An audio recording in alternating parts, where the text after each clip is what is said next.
Hello again. Welcome back to my channel.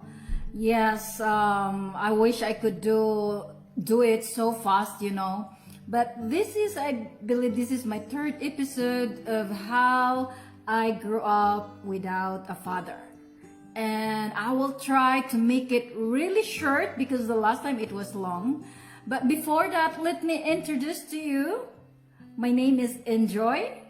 I am married to the most honest, humble, kind person in the whole world. I have two boys, 11-year-old and 5 years old, and I live in Norway, but I am bisdak, bisayang dako.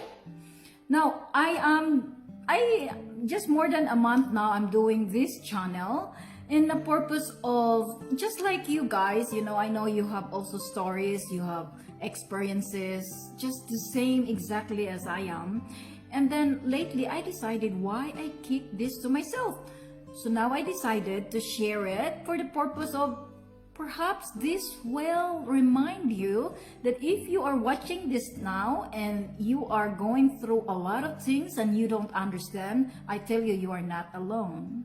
I tell you, if you are in that situation, don't give up and hold on. So this is the purpose to remind, to inspire, and to encourage you.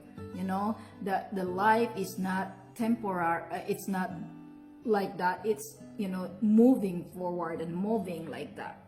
So this is the purpose. This is exactly the purpose because I believe my story, it happens for a reason. So without further ado, this really inspires you, and just subscribe and click like, because that will help me to share it to more other people and share it to other people, and this time around it needs to have good vibes, encouragement, and inspiration. So then I will start. So I will be finished before 10 minutes. I will try. And as you remembered my last episode, that I started looking for my father when I was in college. And then I started looking in the directory when I saw that there is the same second name. Then I called, and I forgot to mention that there was a very awkward situation there when I think one or two responded in my calls, asked me, why are you looking this particular man? And I have no other answer except that this is how it looks like this. Because my mother told me that this person is my father. And they asked me, have you seen him? No, I never seen him, but my father told me, and this is his name, and blah, blah, blah. And that was really an awkward. And then they said, oh, I'm sorry to hear that. I wish you can find your father. It was an awkward. And then also I mentioned that I involved with relationship, that it was not good.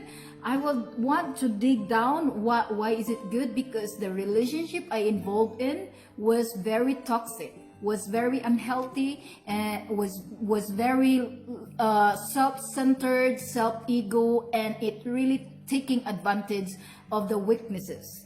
And because they knew that I am into this and that, and that was my weakness, and these people took advantage, but also I allowed it, So after that, became miserable that I want to end my life because I feel unworthy and dirty, and I have no more dreams and hopes for that. But fortunately, life must go, still going on. I finished with my college, and then I got a job in the hotel, one in the hotel in Cebu City. And there I worked, and I started to feel like, oh, wonderful. I feel like so independent when I started getting and earning my own money. And life is different, and I'm still longing, but not really so. And then in the middle of that, the Lord really, because God knows my desire, but I was in the wrong place. And the Lord met me once again in my life, and He restored my life, and slowly putting me back to where I should be in while I was working in the hotel. And I know that if I have put my hope in the Lord, I know then that I will never fail. He will never fail me. So I decided to follow God. I quit my job. And yes, that was the time that we really need money, but I choose God. I choose God for me because I believe that God has a purpose in my life. Although a lot of people, my family don't understand me, they call me, I have no brain, and what am I thinking? So because I follow God, and then the longing of my father was actually put aside. And then I started to have relationship with the Lord and started to know Him, with the Father, His love, His comfort and everything. And eventually that love, the love of the Father that I feel is actually it creates slowly healing inside of me. There's a healing that is going on inside of me that is flawless. It is the love of God, the love of the Father, knowing Him as my Father. And that really restored completely my life from the inside and out. Because before I tried how to put it in the right thing, but during this time when I have my personal relationship with my Father in heaven, allowing the Holy Spirit brings healing into me, and following what Jesus teaches me, it brings healing inside. And I started to really have an intimacy with the Lord and hold on to what He has promised, until in 2002 I met my husband now. And then yes, from 2002 and then 2006 I decided to fly to Norway. For the first time, 2006, I arrived in Norway and I got married. And those desiring with longing for my father actually was not really the important thing.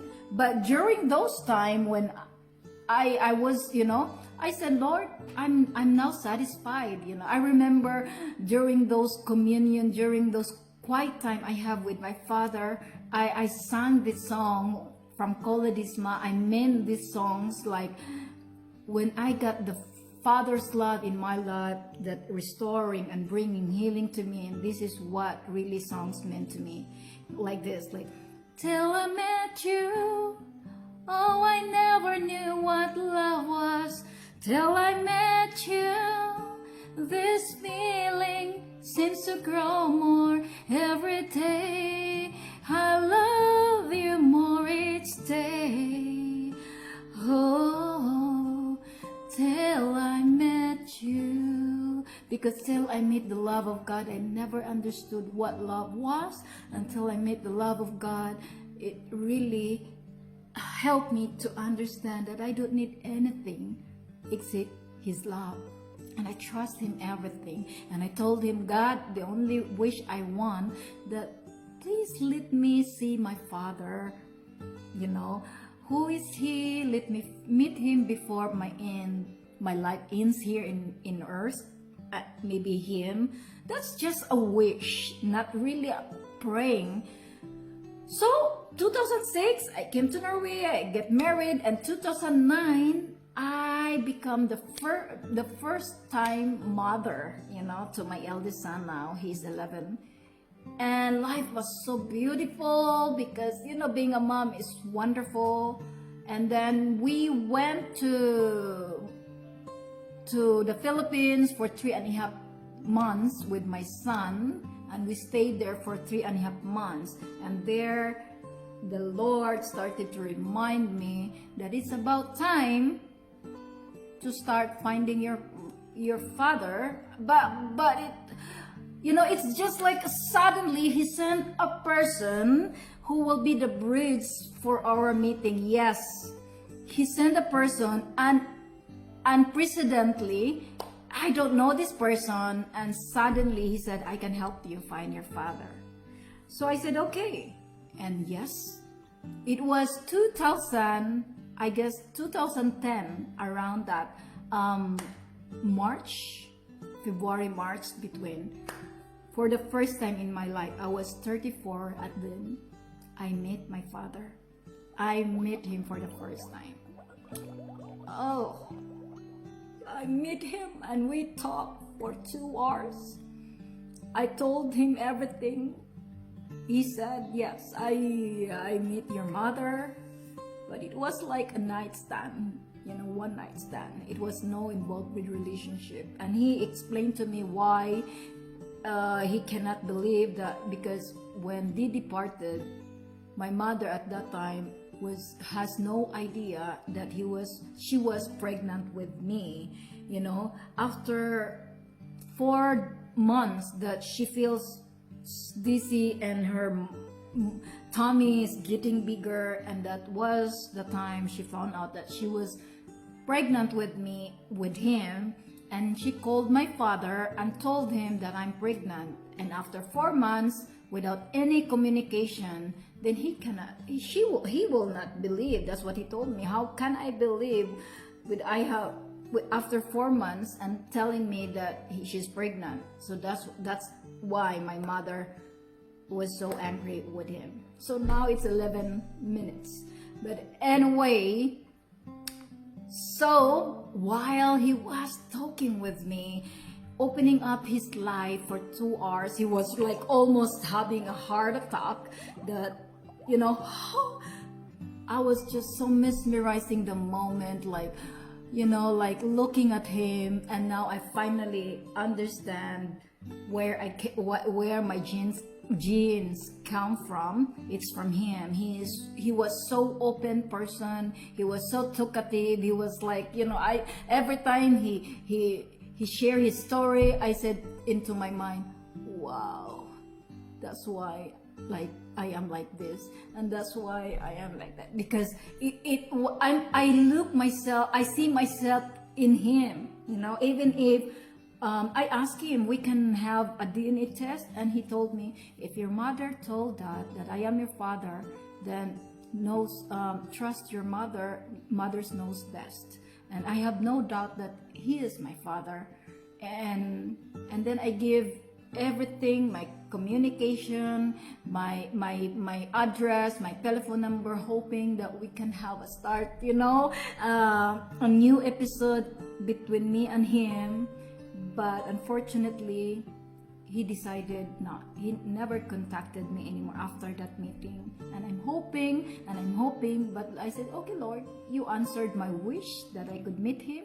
I think it's enough for me. But I don't know in the future right now. I have no idea. I've never heard him, because it was just one time, 14 years now. It's 2020 now. So I hope he's still in good health. I have no whatsoever plan in the future, but I believe it's in the hands of God. So yes, I met him. I hugged him. We cried together. And I look like I look like him. I see myself more in his personality, And I'm so grateful to the Lord. And so this is what it is, When you are longing for something and you are impatient because it did not happen so quick, just be patient. Just be patient, knowing that God can make all things beautiful in His own time. God can make all things beautiful in His own time. So, that's it. Thank you for watching and thank you for viewing. I hope this will inspire you. I hope this will encourage you. Maybe you are not in the same situation, but keep hoping, keep praying, and have faith, and just wait, and trust the Lord. He knows best. He knows best for you. So that's it. God bless you. That's my story. And I love you all. Bye. Don't forget to subscribe and like. Bye.